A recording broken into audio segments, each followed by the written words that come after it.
kesempatan kali ini saya akan coba membahas tentang cara bangkit di saat sulit.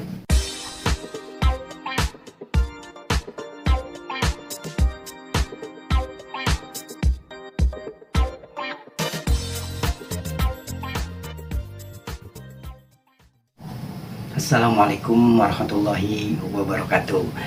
Jumpa lagi dengan saya di channel Kang Asep Channel. Sebelumnya saya ingin mengucapkan terima kasih banyak buat teman-teman yang sudah nonton video saya sebelumnya, khususnya buat teman-teman yang sudah like, comment, share, dan subscribe.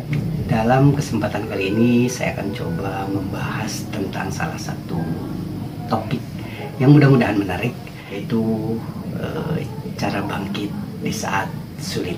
Awalnya sih saya terinspirasi dari kata-kata istri saya, meskipun saya nggak tahu sih istri saya ngutip dari mana gitu ya. Dia mengatakan, berbahagialah bagi orang-orang yang ketika ditimpa himpitan atau kesulitan hidup, dia masih punya kesanggupan untuk bersyukur, mengucap hamdalah.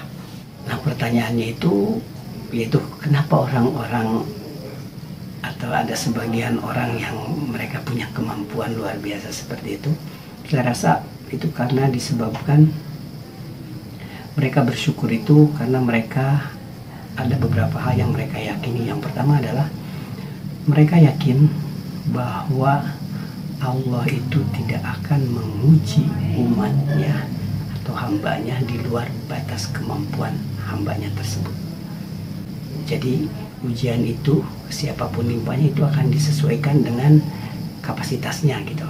Jadi intinya orang-orang yang punya pikiran positif kayak begitu dan mereka akhirnya bersyukur, mereka menganggap bahwa oh alhamdulillah ternyata saya diberi ujian ini, berarti Allah menganggap bahwa diri kita mampu untuk menjalani bahkan keluar dari ujian ini, lulus gitu lah ya istilah sekolahnya. Nah, makanya mereka bersyukur. Pola pikir yang kedua atau keyakinan yang kedua adalah mereka bersyukur karena Allah menguji dengan tujuan ingin menaikkan derajat, kelas atau tingkatannya gitu loh. Ya. Misalkan kalau yang orang usaha, mungkin nanti siapa tahu dengan ujian Allah ini usahanya ke depan justru kita ini lagi diuji untuk dinaikin levelnya ke tingkat usaha yang lebih besar misalkan, atau lebih maju. Atau buat karyawan juga sama, mungkin diuji seperti itu karena supaya nanti dia bisa naik level, atau apapun lah ujian-ujian hidup yang ada sesuai dengan kapasitas dan profesinya masing-masing gitu. Nah, sekarang logika sederhananya beginilah. Kalau kita misalkan analogikan yang tadi kita contohkan ke anak sekolah. Pertanyaannya adalah, apa tujuan guru atau sekolah mengadakan ujian buat anak didiknya?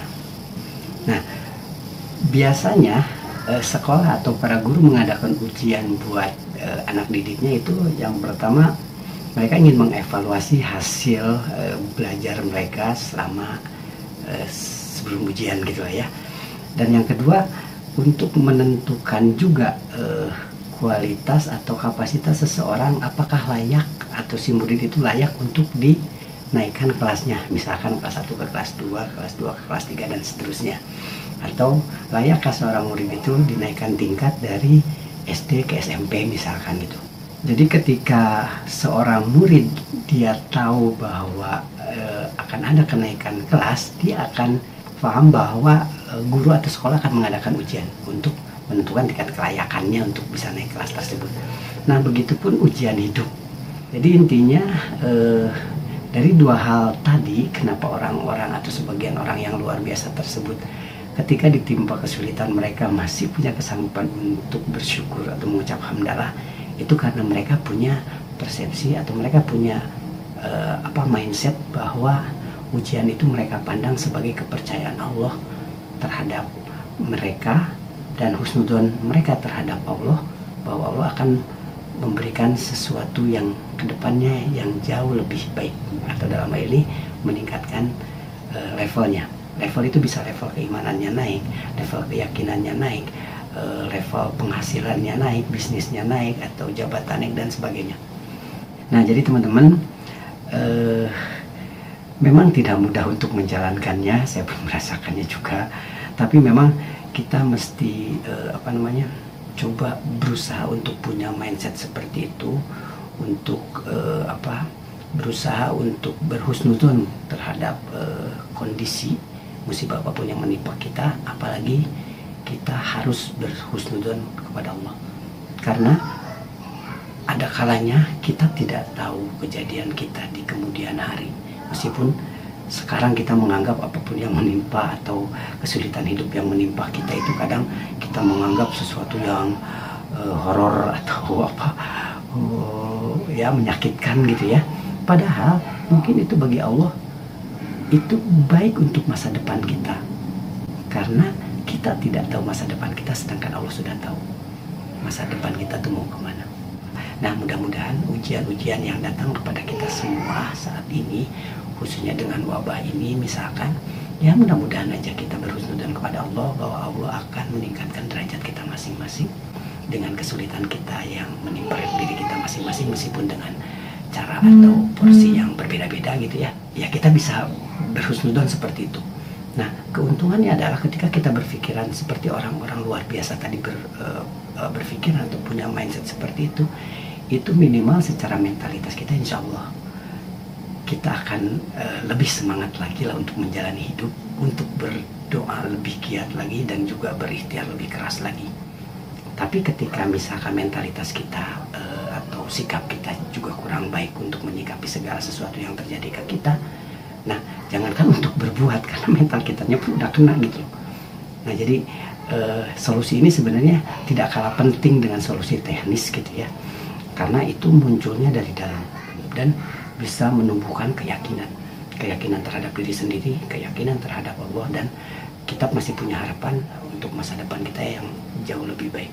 Dan kita akan, insya Allah akan berikhtiar jauh lebih maksimal dibanding ikhtiar kita yang sebelumnya. Baik ikhtiar itu secara doa kita terhadap Allah, maupun ikhtiar kita secara kita dalam berusaha gitu. Nah, jadi itu teman-teman, kita semua berharap dan berdoa semoga kita punya mindset yang baik untuk menyikapi segala sesuatu terhadap apapun, khususnya terhadap musibah yang atau kesulitan-kesulitan yang sedang menimpa kita, dan kita jadikan itu sebagai ujian buat kita, dan kita terus berhusnuzon ke Allah, berhusnuzon terhadap lingkungan, dan kita ikhtiar terus, berdoa terus untuk bisa keluar dari himpitan hidup atau kesulitan hidup ini, dan bisa lulus ujian sehingga kita semua bisa naik kelas dengan derajat yang lebih tinggi. Ya, itu aja teman-teman, mudah-mudahan sharing kita kali ini ada manfaatnya buat kita semua. Yang paling utama sebetulnya saya mengingatkan diri sendiri sebetulnya, tapi kalau ada teman-teman yang bisa ngambil hikmah atau manfaat dari ini, ya alhamdulillah gitu ya. Mungkin itu aja sementara untuk video kali ini, mudah-mudahan ada manfaatnya. Wabillahi taufiq wal hidayah. Wassalamualaikum warahmatullahi wabarakatuh.